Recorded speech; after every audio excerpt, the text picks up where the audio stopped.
welcome you to another live edition of the Sports Box, brought to you by our sponsor, Showcase Sports in Hamilton.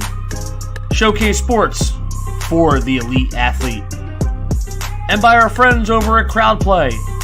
Download the free CrowdPlay app today and check them out at www.crowdplayapp.com for details. Ladies and gentlemen, it's showtime.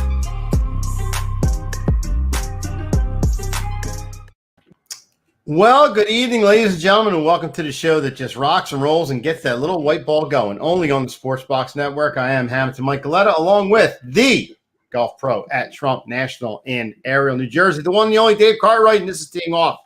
Dave, what up? What up, Mike? Masters Week, sort of unofficial start of the golf season in the Northeast, so it's a great week, and look forward to talking about some Masters. Jordan Spieth's win at the Texas Open and, golf in general. So let's do it. Absolutely. It's going to be a great, great show. We're going to kind of I don't want to say blow through stuff because we want to get, some opinions and different things like that. If anybody's out there with comments, please chime in. We'd love to hear from you. It's Masters Week. We definitely want to hear from you. But first, make sure you're getting on CrowdPlay, downloading the app, and signing up with the box. Sign up. You get 10 free points.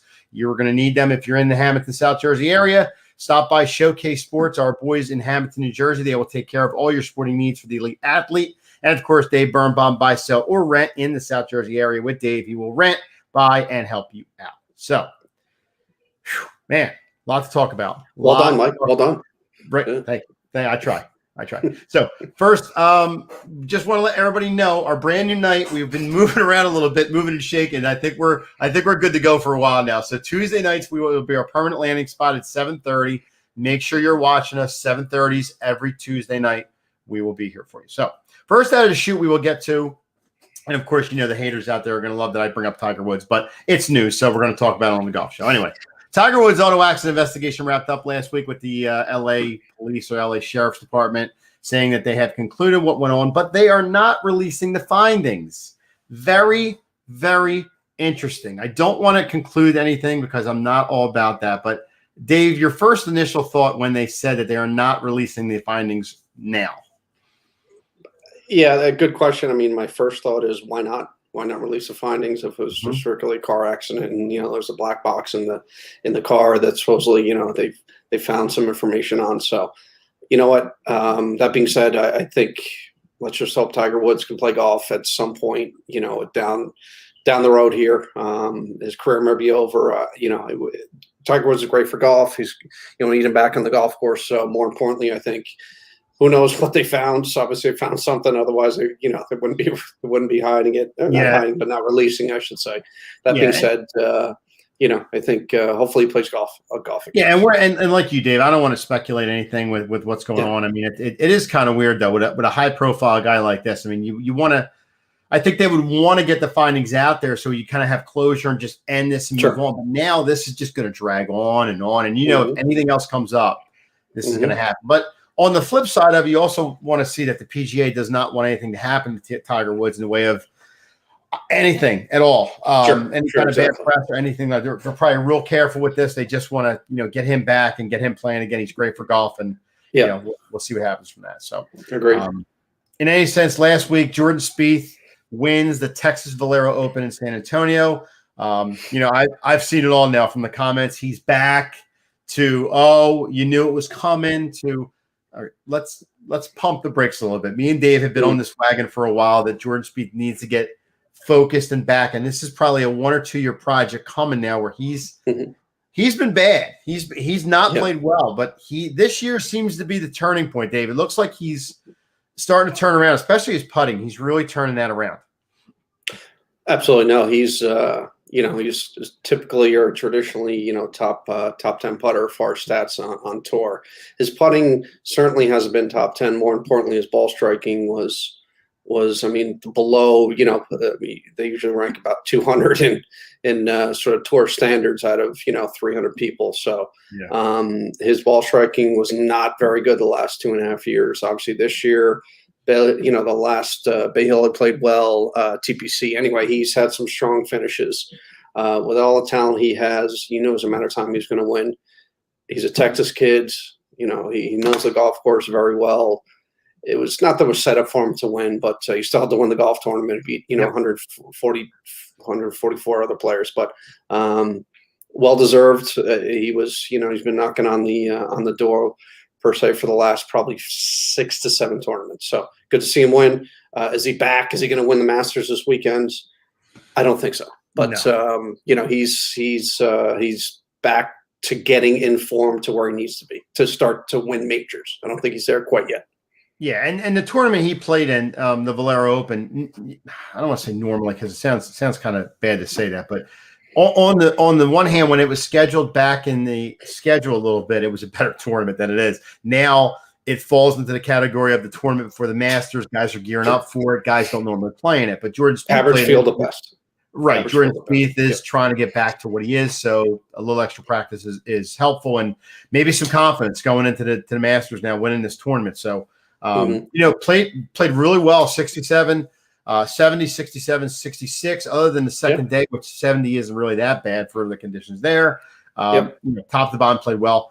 Charlie Hoffman, he was the number 2 odds guy in the book in this tournament, and first day kind of put a stinker together, but came back roaring, made the cut, and then last 2 days, 65, 66, played really, really well the last 3 rounds. He did, absolutely, on the weekend. And unfortunately, he's traditionally played well at the Masters, but he had to win this event to get into the field. So he's not in the Masters field, unfortunately. He's not top 50 in the world and has his own tournament the last year anyway. So he's not in the Masters field. Him winning the event would have put him in there. Jordan Spieth obviously was in the field along those lines. Ricky Fowler is missing the Masters for the first time in 11 years, I believe, because he didn't qualify. He's has been playing good golf. So yeah, we were just talking about him the other day. He's having a dreadful year. I mean, and talk about the guy he's going through swing changes. So it's and talk about a guy who's marketing himself too. He was supposed to be the next one of the young guns coming up in the next top 5, but. He just got to a certain point that he's dropped off, and he's still doing all the commercials. He's still doing all the endorsements. Still making money, so I give him credit. Yeah, good for him. I mean, he's making a name of himself. He just got to get back focused again in golf and get back to what he was. Exactly. Matt Wallace, Lucas Glover, names you don't hear of a lot. Lahiri up there is a name we talk about a little bit. Younger guy up there, had a good match. But again, the Valero Open falls into the one before the Masters. A lot of big fields don't play in it because they're gearing up for the Masters. So it is what it is. But again, good one for Jordan Spieth. We'll see what he does. So, Dave, like I said at the top of the show, it is Masters week, so we will talk about the Masters in detail. Augusta National needs no introduction. Needs no, where it is. And I'm not going to get into it because that's not what we do on this show for any kind of reason other than sports. But the whole thing going on with the Atlanta thing and them talking about taking Atlanta out of, or the Augusta out of Georgia. Number one, it's not going to happen because if I read it right, Augusta National owns the Masters name. So that's correct. If it ever were to leave Augusta, it wouldn't be the Masters anymore. And that's correct. That's not going to happen. I would think the PGA would be smart enough to say, we're not ever moving the Masters out of here. That's just not going to happen. I don't think. Well, yeah, I mean the Augusta's the Masters is a little different because the PGA Tour doesn't technically run the Masters. It's run by Augusta National, hence the rights, the naming rights, everything about the tournament is owned by the actual golf course and the membership at Augusta, the television rights, so on and so forth. So it's a little different. It's a PGA Tour sanctioned major, but not run by the PGA Tour, if that makes it, So it's very different in that aspect. And guess what? Augusta's basically do whatever they want. They got more money than than God, so they can do sort of whatever they want. And again, I don't know if that's going to change. So. And I believe it was the second year of history. This is the second year I believe they've had the ladies amateur championship here. The second annual, which was great. That's phenomenal. That's good for them. Great. For the longest time, I know they weren't allowing women into the club. That's going back probably, I don't know, maybe 10 years ago that they didn't do that, but they're allowing women into the course now. They have the amateurs there now for women. That's good for them. To play on a course like that, great for golf, and great for all parties involved. Smart move by them to do that, and it's been a great event. I tell you what, I was glued to the TV on Saturday for the final round, so it was great to watch. And I know that I think they're allowing, is it 2,500 into the Masters, I think? Yeah, I think so. They are. I don't know the percentage, but they are allowing spectators. Yeah, obviously not full capacity, but which is good. I'm the kind of guy that wants to get back to normal with this. I mean, obviously not, real quickly. You can't just open everything up, but you got to gradually really start getting to that light at the end of the tunnel where everybody's getting vaccinated and things like that. So it's getting better. So, yeah, it's going to be good for golf to get people out there and cheering and different things like that for different people. So it's going to be good. So, what can we say about Augusta? Dustin Johnson is the defending champ. I did see the menu he threw out there yesterday. It was pretty slamming menu he had out there with some lobster critters and all kinds of other good stuff. I did not know. I did not know the champion picks the menu for previous. They do. Yeah, the defending champion always picks a menu for the champions dinner. Obviously, the Wednesday prior to the Masters. Excuse me, the Monday. Or no, is it tonight? Is it Wednesday? Anyway, it's tonight. Yeah, because tomorrow is the par 3. So yeah, exactly. Yep. Actually, the par 3 were 2 years ago. If you remember, something happened. Do you remember what happened 2 years ago? Well, Jack Nicklaus's grandson got a hole in one. Was that 2 years ago? That was 3 years ago. Okay, Tony Finau shattered his ankle and popped it back in place. But to my understanding, I don't know if there's a par 3 contest this year because of the okay. I believe so. Yeah. Yep. I know there wasn't one in November, but yeah. Yeah, I keep thinking business. Tony Finau, yes, that was literally popped his ankle out and popped it right back in. And you know what? I was watching live, and man, and finished top 10. I knew. And I think his description in the interview after was, I was so upset that I did that, I had to put it back in. Mm-hmm. So he was so embarrassed. Exactly. Yeah. Played the next day. Sore. Finished top 10. Yeah. Remarkable. So the odds are going at the bottom of the screen there, and I'll pull up the odds for you just to kind of go over the field and everything. Dustin Johnson is 9-1. He's obviously the favorite, being the champion last year. But I'm a little surprised that at number 2 it's Jordan Spieth. Jordan Spieth is 10-1, and so is Justin Thomas. Now, I understand Jordan Spieth is playing better. He's been in the top 5 multiple weeks this year. He's won the Valero Open now. I'm guessing, Dave, I'm thinking that they maybe think he's got some momentum going into the Masters. But I mean, that's got to be some hell of a Masters. It's not like he's coming out of the Honda Classic or anything. I mean, he's coming to the Valero Open where it wasn't that big of a field. It's right after the Masters. It's I don't know how to read that at all. So yeah, sorry, Mike, I had a little technical difficulty okay. there. Yeah, so as far as the Masters field, again, I'll go on my Masters rant here for a second before we talk about. So there's only 88 players in the field. Yep. And out of those 88 players, I think there's 10 former champions that play in the event that have 0 chance. You have the mid-amateur champion, you have the British Open champion, the U.S. amateur champion. So there's about 15 of those 88 players that don't even have a chance before they tee it off. So statistically, I believe this is the easiest major to win, and/or some of the weakest field out of any of the majors to play. So it is the easiest major, quote unquote, I think statistically to win, just because of the field, the strength of the field. So that's my rant as far as that. So there's 88 players, so you're looking about 50 players making the cut. So again, out of those 88, really only probably 65 of them have a chance of winning. So. Well, that's good. So, as far as Augusta and the golf course, obviously the legendary for the greens.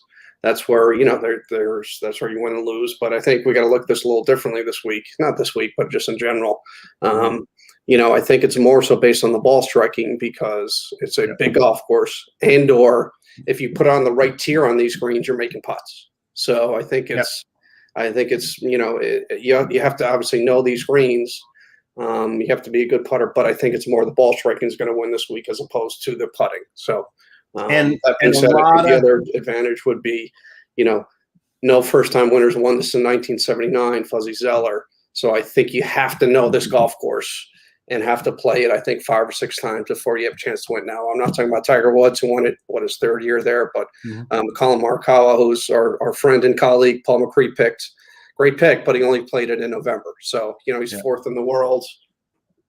I love the pick, but I just don't. I think he needs to play in the event 3 or 4 more times to really understand. To win. This isn't a course. I mean, it's obviously well known for Augusta, but it's not known as a course where you just play it once and just know the course now, and that's it. Exactly. You have to play it multiple times to really get a feel of everything. I mean, that's what I'm getting from people. And this is a very accurate course, I think. I mean, you can it combines being a long hitter because they altered it when Tiger Woods was tearing it up back in the day.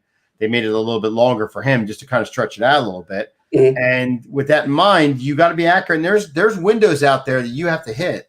If not, it's going to be a hell of a time to get to the green. I mean, there's amen corner, and there's a lot of stuff near the back that gives these guys trouble. And that's why they always put them on the app so you can check it out, because they're just tough holes. I mean, they're beautiful holes. So they're just tough holes. I mean, I would love to shoot in the 90s. I think at Augusta, I think I would struggle. I think we all would. Yeah, absolutely. I'd love to play it, but I think anything, obviously it's, and they Tiger proofed it about 15 years ago. So it's a big hitter's golf course for sure. It never, and like you said, Dave, was. The putting, you really got to know where you're at too. I mean, these guys. That's what it is. And these guys I've seen, and I'm sure you've seen it too. You've seen guys not even going at the hole; they're right angle of the hole, and you're like, "What are they doing?" They putt, and it comes all the way around. There's lines, 4 or 5 tiers on some of the greens. They're so hard to read there. I mean, that's really the fits of the Masters is the putting there. So absolutely. But no, listen, this is the Super Bowl of golf for anybody watching golf this week. This is the time. But again, Jordan Spieth, I don't know if you heard me, and I said Jordan Spieth 10-1. I'm not sure why he's up there. Maybe Valero Open, maybe because he's coming off of that. They think he's got some momentum coming into the event. But I mean, I don't know how to read that. They have him so high, Jordan Spieth. You know what? At fantasy rankings, case in point is number 4. I think, again, is that based on sort of history and what he's done in the past? Could be, right. Again, we talked about it being in the show. I think he's there. Is he there to win the Masters? Not quite. I think he's 6 months away from that. I want to say, or a major, not necessarily the Masters, but a major. Yeah. He's not only played it, he's not only won it, he's played it a bunch of different times. It falls into our realm of you have to know the course ins and outs and backs and sides, and he does that. So sure, former champ, absolutely. Yeah. But I agree. I don't think it's this year. I think he does place in the top 10. I think it's he's definitely on a roll right now. Absolutely. Yeah, I definitely think he's on a roll, and he definitely could get up in the top 10. I'm not going to put him as the winner yet. Justin Thomas had some time off for a little while, resting, getting ready, charging his batteries, he was saying. So there's a guy who can compete up there. And Bryson DeChambeau, what do you think about DeChambeau's chances? You know what? He was, again, he looks at this golf course much differently than everybody else does. Almost looks at it, and we talked about this in November for the Masters, where he was an overwhelming favorite to win, actually. He just come off the U.S. Open win. And, he looks at it as a par 67, par 68, 13 and 15 are par 4s for him. The other par 5, number 8 also are a par 4. So he's looking at this as a par kind of 68. All the par 5s playing as par 4s. That being said, you still got to putt. You still got to work in the short game. You still have to, you still have to hit the right tiers on the greens. So, you still have to hit the ball in the right spot on the golf course. That being said, Bryson, again, fantasy wise, he is, well, he's 17th. So that goes to tell you that's, again, maybe he's just tinkering too much and not playing the golf course as opposed to, playing the golf course and letting, not just hitting driver each hole. So 17th on the fantasy rankings. Tells me something there. Yeah, and I think he's the kind of guy that it gets himself in trouble when he's too aggressive, and he likes to get aggressive. You can't be aggressive at Augusta and start making mistakes. It's not the courses you're going to forgive yourself. It's just going to get you in trouble. He did that. He did it in November, and it's just not. It's just hopefully he learns from it, and it's not a recipe for disaster. So, so you got John Rahm at 12-1, Rory McIlroy 14-1. You got Xander at 22. Patrick Cantlay's up there at 22 as well. Brooks Koepka, very interesting, 25-1. Let's just stop and talk about Brooks for a second. What do you think is the result of Brooks this week? Do you think he'll he's probably going to make me eat my words, but he's not healthy enough. His knee is not ready to win at, to play 4 rounds at a major level. He's just simply not healthy enough. Unless he's the guy that's going to probably sit there and, and surprise me. 25-1, I don't even like a top 10 for him this week. They showed him looking at a putt, reading on the green. He couldn't bend his knee properly. So, that goes to tell you, listen, he's a major guy. He's the one that comes in, he's going to win it. He's going to win a Masters. It's not this week. Yeah. It's going to be interesting to see if, I'm not going to say he doesn't survive, but I think he survived. I just think he's got to play well. He's had a lot of time off. Like you said, his knee might not be ready. He's pushing the issue because it's a big event like this, but we'll see. So Patrick Reed 28-1 and Colin Morikawa at 30-1. Couple guys a little below that: Lee Westwood, Tony Finau 33-1, Daniel Berger 33-1, Victor Hovland 33-1, Webb Simpson, Hideki Matsuyama. You got a good field here. My boy Tommy Fleetwood's down here at 45-1. So, Tommy's struggling a little bit. I'm not going to pick Tommy today. So, with that being said, anything else, Dave, you could point out on the Masters about what to look for? No, again, I think I'll say it again. I think, the experience on this golf course is much more different much more important than form going into the tournament. Also, Jordan Spieth is playing very well. I think knowing this golf course and playing this golf course has a lot more to do with, winning this event as opposed to where your golf game is or, how you feel your ball striking is going into the tournament. So, Yep. No, totally agree. So with that, we move to the favorite part of our show. Then we go to Masters predictions. We are going to go to top 3 that we feel are going to be in the top 10, and then we're going to go with our winner. And I don't want to say dark horse, but top 3 and then a winner. So, Dave, I'll give it over to you first. So you can fire away. Sounds good. Yeah, I appreciate it. So we'll start with somebody who again traditionally plays well at the Masters at Augusta, Paul Casey. Again, not playing. He played well at TPC. He's was he okay? Well, so he's sort of my sleeper pick, quote unquote. Yeah. I'm going to go with Rory McIlroy, and just people say, well, he hasn't been playing well. He hasn't. He has not been playing well. He got shut out at the match play. Got embarrassed by a couple opponents there. He's 12-1. Again, I think he's not playing well, but he knows the golf course. He's been working with a swing coach. I saw him on the Golf Channel today. And again, just the guy that I think is ready to win Augusta and have been there before. More importantly, been in that pressure on Sunday. And my winner, well, I said not a winner, but another guy I could tell you is not going to be in the top 5 or top 10 is John Rahm. He just had a kid 3 or 4 days ago, and he's done. Somebody who has a 6-week-old at home, or here, he's got no chance. He hasn't slept. He wasn't even in my top 20. Yeah, he hasn't slept in the last 4 days. So he's out. He's absolutely out. Easy one to toss out. Yep. Yeah, and then again, not this is necessarily a dark horse, but not a common name, but Patrick Cantlay, he's played very well at Augusta. The last 2, the problem is he's had 3 out of 4 rounds in 2019, 3 out of 4 rounds 2020. Otherwise, he wouldn't have won the Masters. So he's had 2 poor rounds in each of those, but two top 5s in the last two Masters. So Patrick Cantlay is sort of my main guy, Rory, and then Paul Casey. Okay, so you're going to be stunned this week. So my 3 out of the shooter are going to be Paul Casey. Like you said, he's been playing really well. Plays at the Masters really, really well. It's hard to go away from him. My number 2 guy, I'm going to say Tony Finau. I think Finau can play well here. I think he's played well here before. He played with a bad ankle here. This is his event. I think he'll be in the top 10. And my guy is Patrick Cantlay, just like I think we didn't talk about this. I promise. No, we didn't. It's unrehearsed. Believe me, out there, folks, it's really unrehearsed.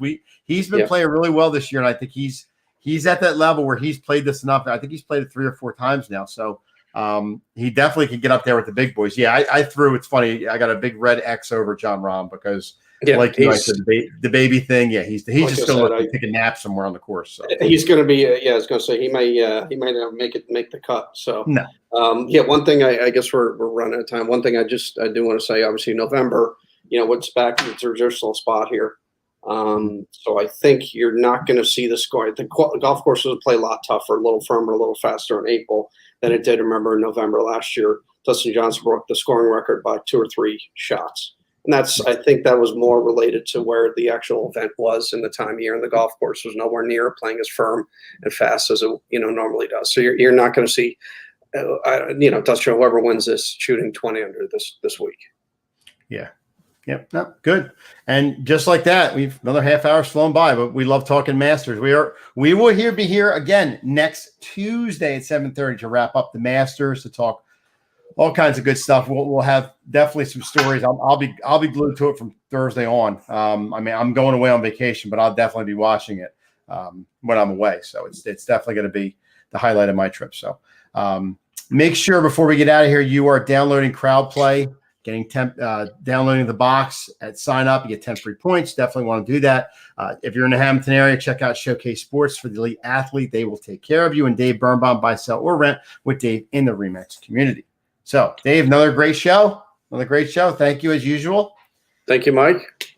Absolutely. Look forward to the Masters. Everybody tune in.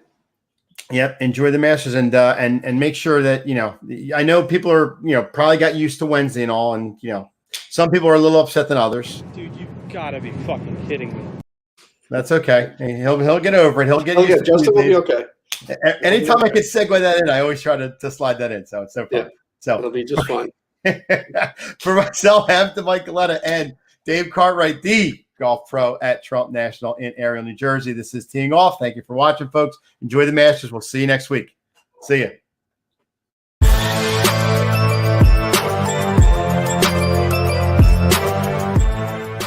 Thank you for watching this episode of Teeing Off on the Sports Box. Please remember to follow us on all of our social media outlets.